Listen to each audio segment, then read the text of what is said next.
Here we are. Kia ora koutou, tēnā koutou, tēnā rā tātou katoa. Ka piri te kūtai, ka piri te pāreko, ko tāne whakapiripiri. Ko te ahu pāti ki te mauka, ko koukou rarata te awa, ko maka whiua te waka, ko tū te huarewa te whare tūpuna, ko puari te marae. Ko kahuraki marino aroha Bronson George tohoku i koa. I am Kahuraki, and I descend from Kaitahu, Kātima Waitaha, and Ngāti Porou, was born in Ōtautahi, and continue to live there. For my audio description, I am a 32-year-old Scottish Māori man with coffee brown skin, dark chocolate hair in a plait with grey accents, and brown eyes, clean-shaven with well-groomed sideburns on my face. I am wearing my tipare headband with a brown and black potama pattern, a manaya pounamu with paua eyes around my neck, a multicolour knitted Hawaiian lei gifted me by my one Hawaiian friend, a purple pinstriped shirt, pale blue pinstriped suspenders with leather lathrops that say police and firemen on the fasteners, and lavender trousers with golden patches on the knees. And now to pass the rako on to my fellow collaborator, Thomas. Thank you very much, Kahuragi. Yes, my name is Thomas Senz. I'm speaking to you as the founder and creative director of Suitability Trust based here in Auckland, in Ponsonby, or as my colleague likes to say, Ponsonby. Ponsonby. Thank you very much. My mountain are the European mountains. My river is the Atlantic Ocean. My village is a port town in the northern part of Germany, north of the capital, Berlin. My journey here took place 20 years ago. I settled the first 10 years here in New Zealand, up north in the Kaipara and Dargaville, and now 10 years here in Auckland. My audio description, a young 50-year-old male, originally blonde. Now, I call it featuring shades of gray. So many shades. I'm color matching my colleague Kahuragi with his favorite color, purple, on our Suitability t-shirt. Against a colorful background, you see an artwork created by one of our circus tutors, Mary, a whānau of circus performers in the air, juggling, on roller, bowler, hula hooping. And I'm sitting with Kahuragi in my home office here in Auckland against the white wall with two framed posters from French street art festivals. That's us. So to our introduction, Kahuragi, can I pass it back to you to talk about what we want to present today and share with the people who are listening in? Thank you, Thomas. Well, my story as it connects with Circability starts with one of the lockdowns in early 2021 when all meetings were being conducted via Zoom. I was contacted by Sarah Kidston, a Circability organizer, inviting me for a Zoom kōrero to hear a Mātauranga Māori perspective that they were having for an event in May, their first youth circus festival. She offered me $100 koha for my time. That was the first time I had ever been shown that value for a Zoom kōrero. What happened from there was that she got back to me and told me that Circability was very interested in flying me up to Corbin Estate Arts Centre for the Youth Circus Festival and having a Toi Māori workshop. So I did, and gave them a workshop in one of my main skills, mau rako, which greatly impressed them. Thomas and Ariane Craig Smith, another of Circability's organizers, invited me to keep the kōrero going with them about another event they were having later in the year, Kanohi Kitea, which means a face that is seen. It was about creating a space for Maori to connect with circus, which Thomas will talk more on later. It took place in August 2021, starting with a pōwhiri at Grey Lynn Community Centre, where instead of people introducing themselves with mihi mihi, they did it with performance.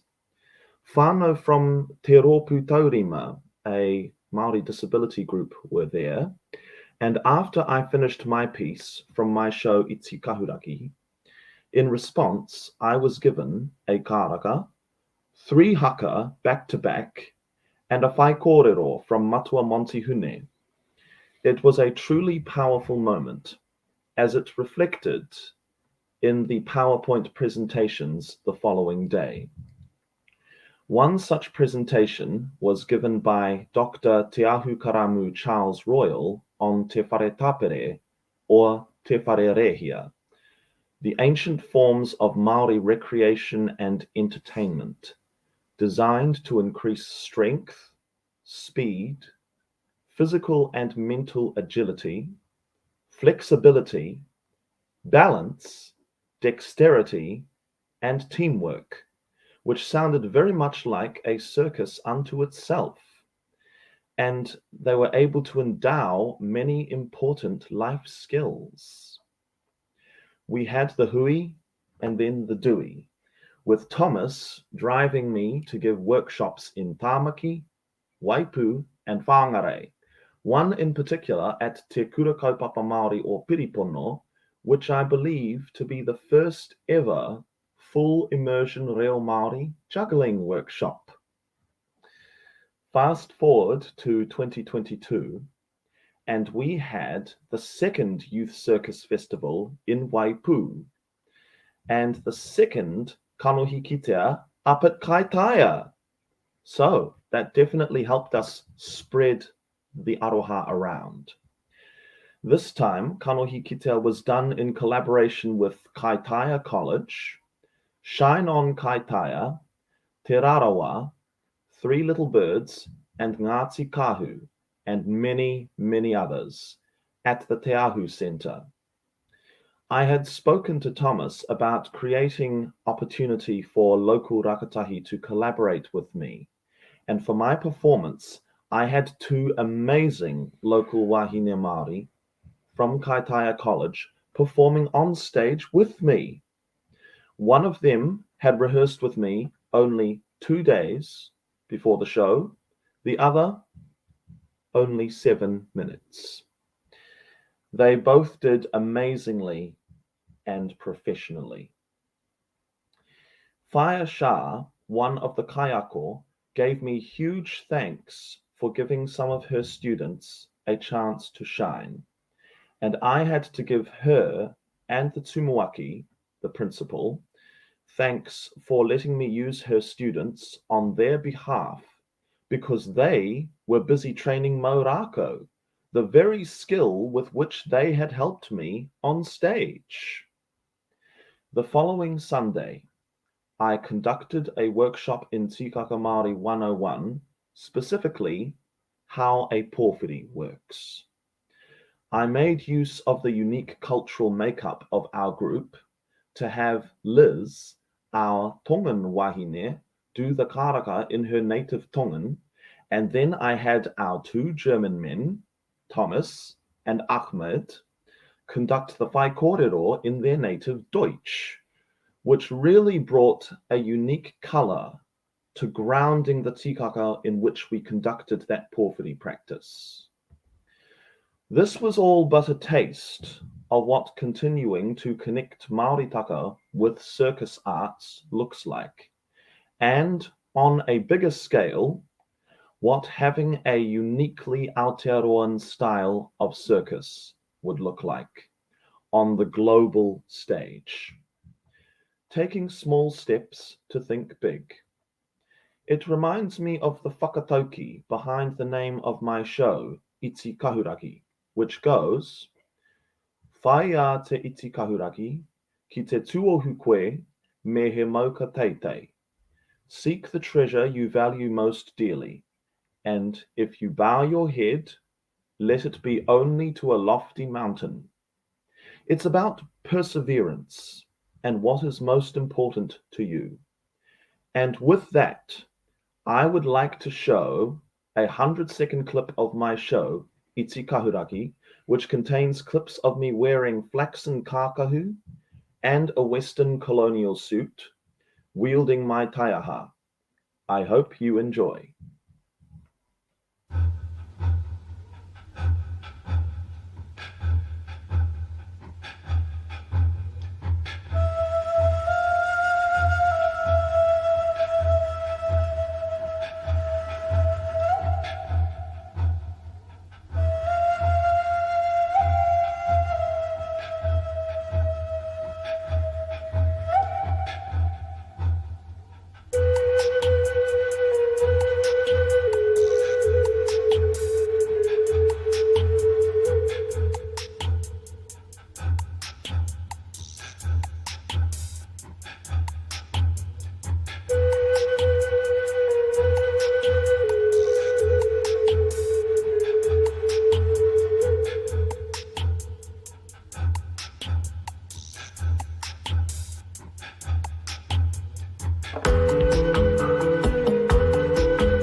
Kia ora.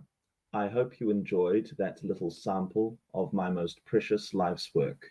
And with that, I would like to pass on the rako to my friend and colleague, Thomas Hinz.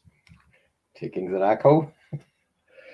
Yes, I would like to talk with you about our journey of Kanohi Kitea, coming together face to face of Maori culture, Maori tanga, and circus arts.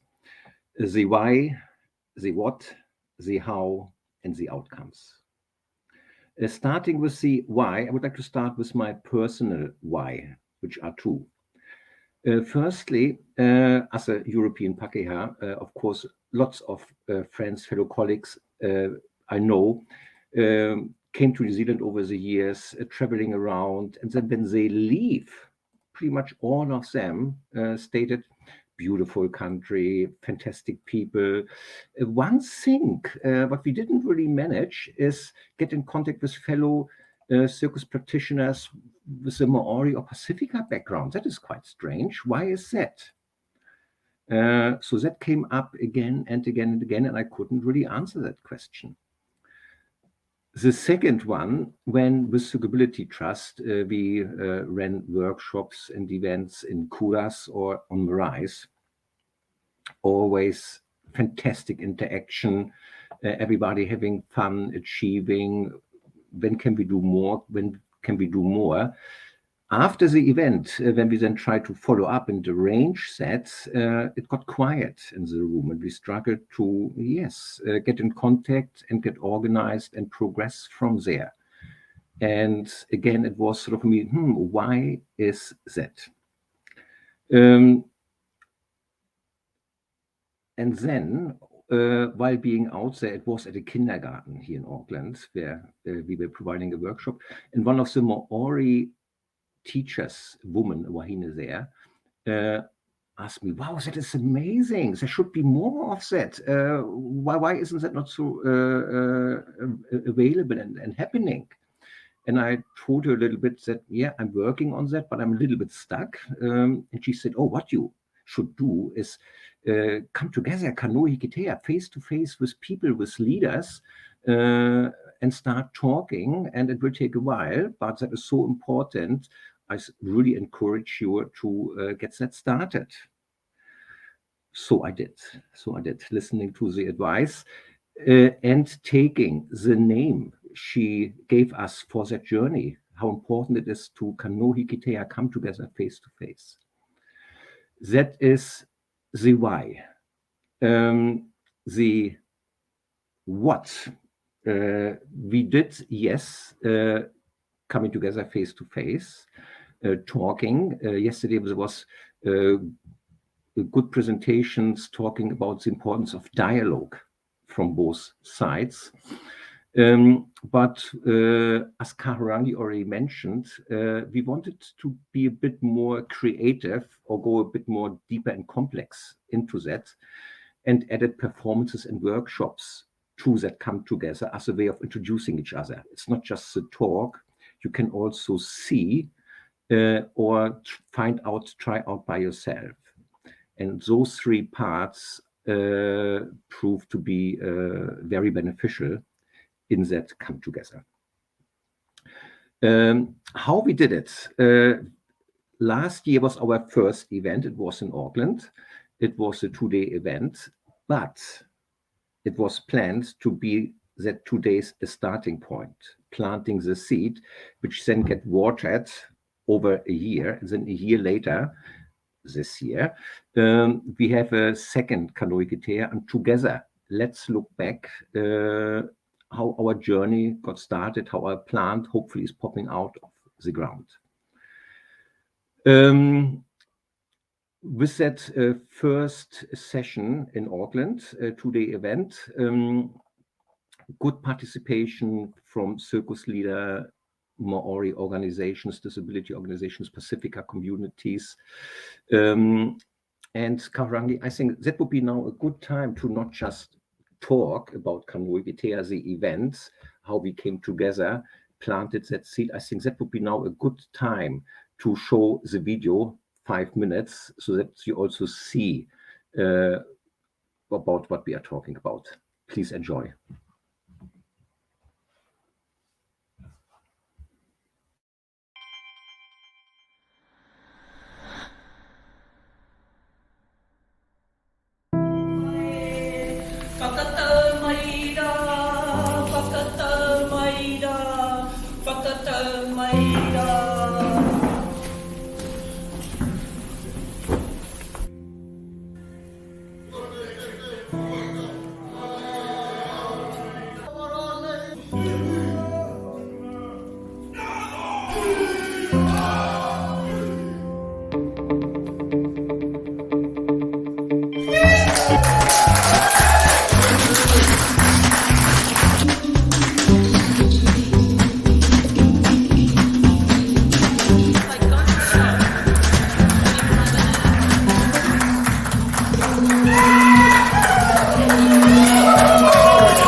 Kahurangi.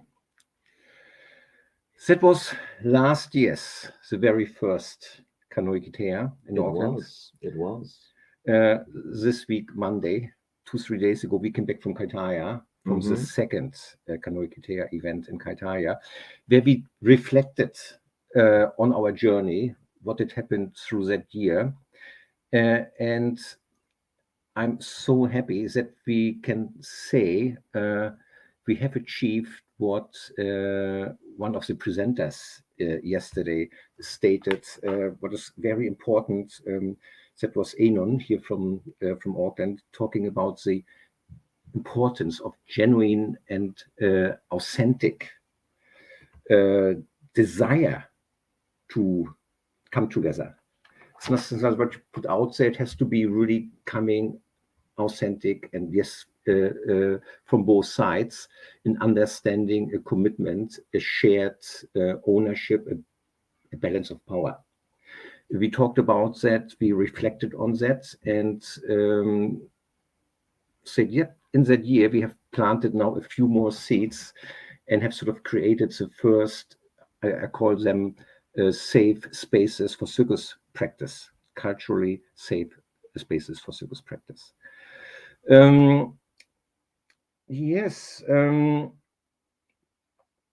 beside of that, coming back to also look a bit into the future, I'm really happy that we are now working on the first memorandum of understanding, so partnership agreements with organizations, so that when we keep watering those seeds now, again, looking into next year, coming together again, looking forward what has grown in terms of regional reach, but also depth and complexity of our shared spaces there.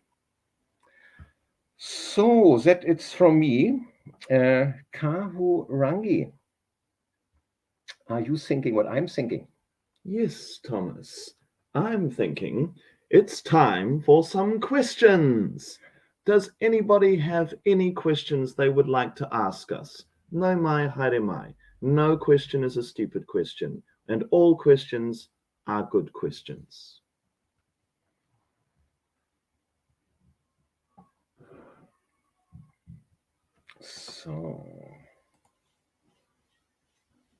So Kahurangi, we're getting the information that is now that invitation put into the question and answer box, but there are no questions yet. That gives us a bit more space to go deeper. Kahurangi, what questions do you got asked in that year to that topic of Maoritanga and circus arts coming together? Highlights, challenges, what can you share? Okay, well, I've got a few questions that I commonly get asked. One of them is, what circus are you with? That's a question that I get asked when I say that I work in the circus industry. And it reminds me that there used to be actually a handful of touring circus companies in Aotearoa, that including Zirka Circus, which was part of Flaming Phoenix Entertainment, and Circus Aotearoa, Aotearoa's first fully Kiwi-owned family circus, both of which toured in big top tents. And then there was Kids Day Out Variety Show and Circus Quercus, which played in schools and community halls. And sadly, all of them stopped when the pandemic hit. What about a question that you get asked, Thomas? Yes, we quite often get asked where we are operating in Auckland and Auckland-wide, but also with Circability based on my 10 years before Circability up north in Northland.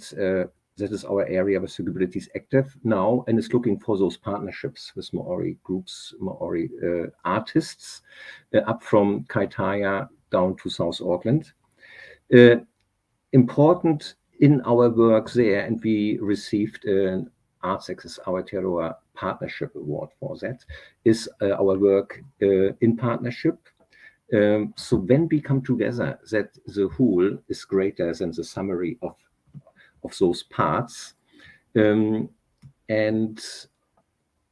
with those partnerships, looking what is there on a locally basis and really taking our time there on a regional, but also on a national level. Get those different areas of where we want to engage with, looking for support, want to be active, finding the right partners for that. Looking at the question box, there's still space. Oh, it looks like we have 2 questions. Oh, very good. Let's have a look. Righty. Our first question is, what do you see for the future of Māori circus going forward? What are you excited about? Alrighty. I'd love to service this particular question. As it so happens, 2 organizations that we have very loving and friendly connections with, the Dust Palace and Te Pou Theatre, are collaborating right now to create a kaupapa Māori circus school. And like any kaupapa, it's going to start small and it's going to grow very slowly. But like any seed, you've got to start small before it starts to grow and realize all the different fruits that it could bear.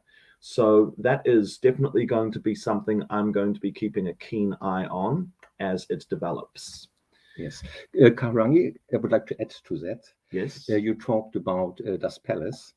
We saw in the video I shared a statement, a quote from the director of Dust Palace, Eve Gordon, stating that Kanoikete was probably the most important event for the circus sector last year. Absolutely. And for me personally, to see out of that planting of the seed, what came out, that now we have also collaborations, partnerships coming up besides circuitability, where the sector gets active and looking around and forming partnerships.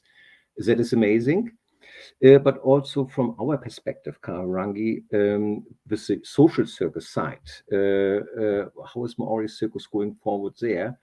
And this is how do we implement Maori customs into our circus practice, the other way around, and how can that be represented in shows like we just showed up in Kaitaia,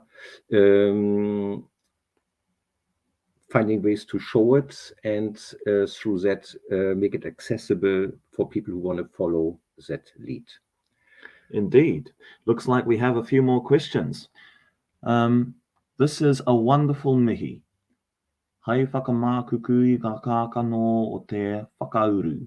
Oh no, that question has gone. Well, that it looks like it was a mihi. O te whakauru. E aha ana koe kia nui ake te māramataka o te ao Māori ki roto i te whakahaere. Ki roto i tō whakahaere. Kia ora. How long have you both been practicing circus arts and how did you get started? Righty, I'll take this one first. Thank you. I have been practicing circus arts for 16 years now. In fact, I can trace that date to the very happy 5th of November 2006, where I started my first circus course at Circo Arts, the old brick building in Christchurch, with Ollie Rickin, again, another wonderful German clown. And how did I get started? Yes, that she was very much how I got started, and the fellow students of Circo Arts, the full-time course, they were very, very accepting. They were very warm. They were very welcoming. They loved training with me. They loved chatting with me, and they were very generous in showing me new skills. How about yourself, Thomas? How long have you been practicing circus arts and how did you get started? Yes, here we are looking at the early 1990s, coming out of East Germany into West Germany.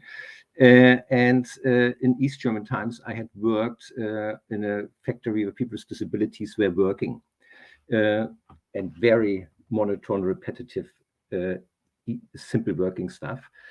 And after work, when they left, some were lucky to leave for a home, but also quite a few went like to rest homes, looking very clinical. with not much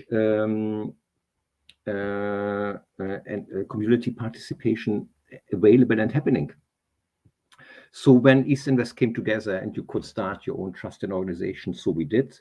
We set ourselves in a youth center and provided a variety of activities. One of those was theater. And by theater, I was looking, how do we get that started? They have never played theater. They have never been to a theater.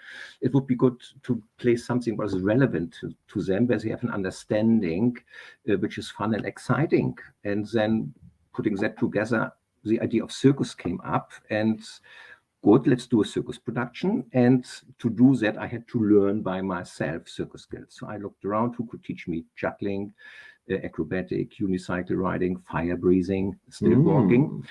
So I learned that in the morning and passed it on in the afternoon. And yes, and then that's how it started. We had our first performances, we had our first tours. We hired 2 years later already a circus tent in the center of town, close to the waterfront, where people with disabilities were working, and took it from there.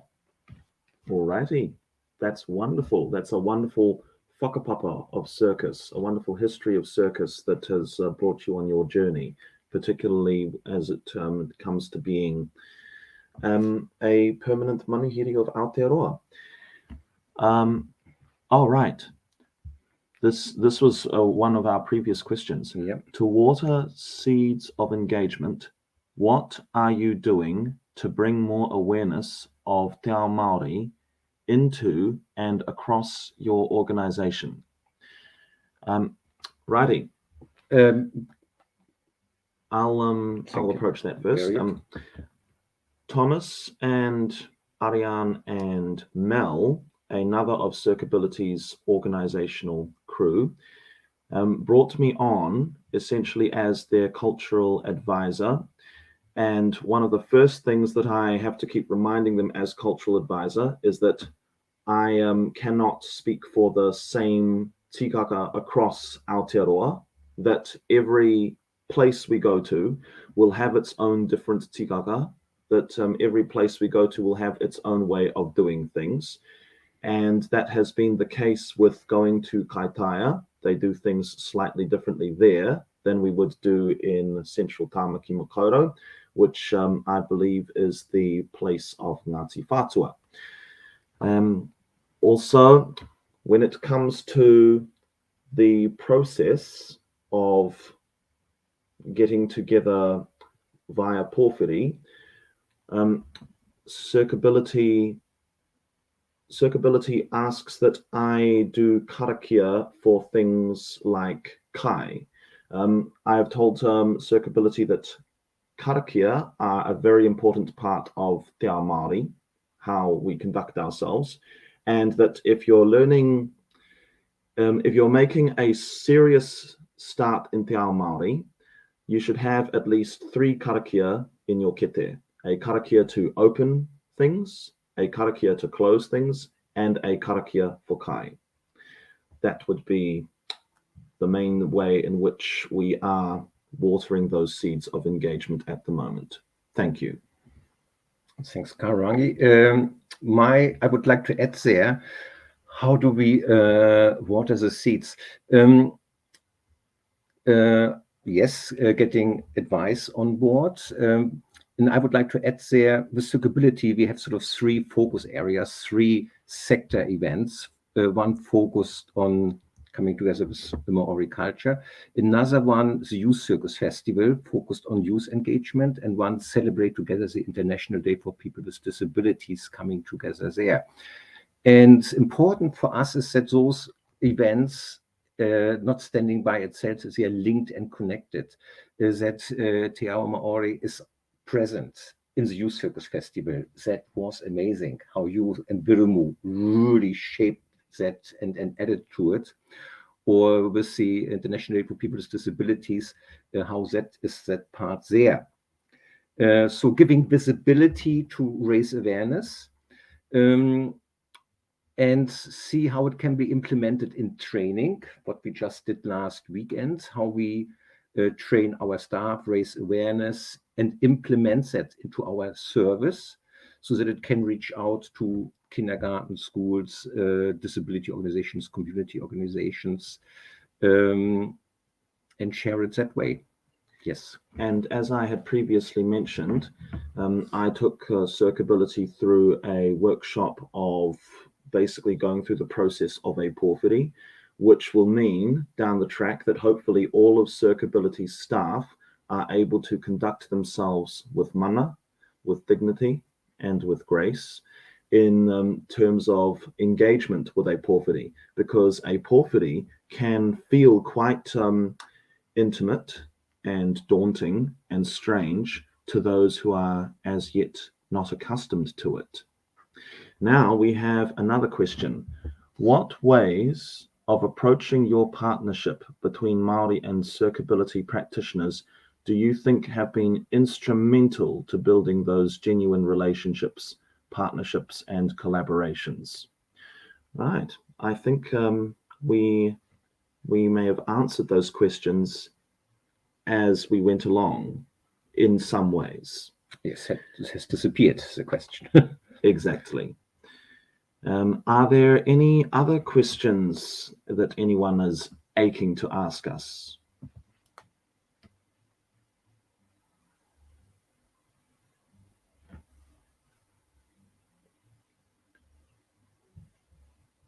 Good. If not, Kahurangi, what I would like to point out, and here we are back to us, how important to also answer that last question. What is instrumental there? What is important is that you speak with the right people at the right time, at the right place. I was looking around, asking around who to engage with, and the most instrumental, beneficial, productive ways to nurture that is meeting you.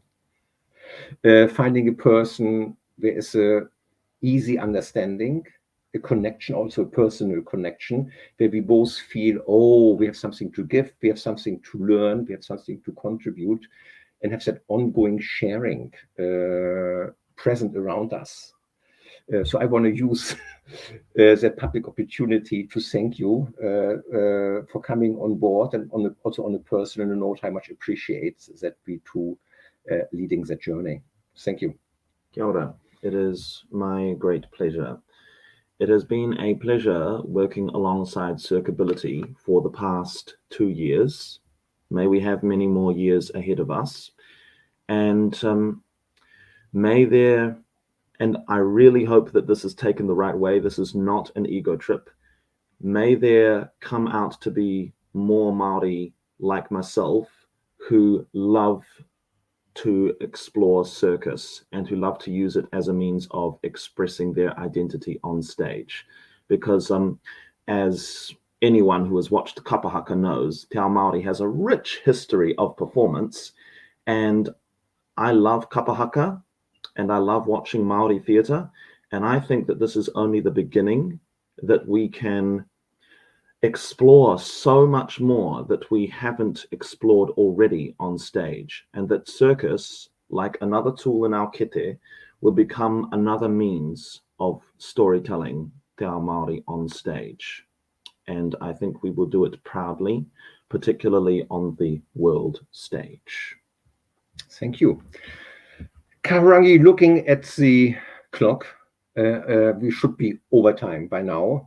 I don't want that those who are joining us here or ourselves miss out on the next program parts of the second day at the conference. I would like to thank everybody for joining in, listening, asking questions. We hope we could share our journey with you, and hope that at some stage you find ways to join us on this journey. Thank you very much. Kia ora. From me. All right, I will close us off with the karakia that I usually use to close. Unuhia, unuhia, unuhia ki te uru tapu nui. Kia wātea, kia māma, te kākau, te tinana, te wairoa i te ara takatū. Ko ia rā e roko, whakairia ake ki ruka kia tina. Tina, haie, huie, tai ki e. Ka kite koutou katoa. Kia pai tō koutou rā. Perfect.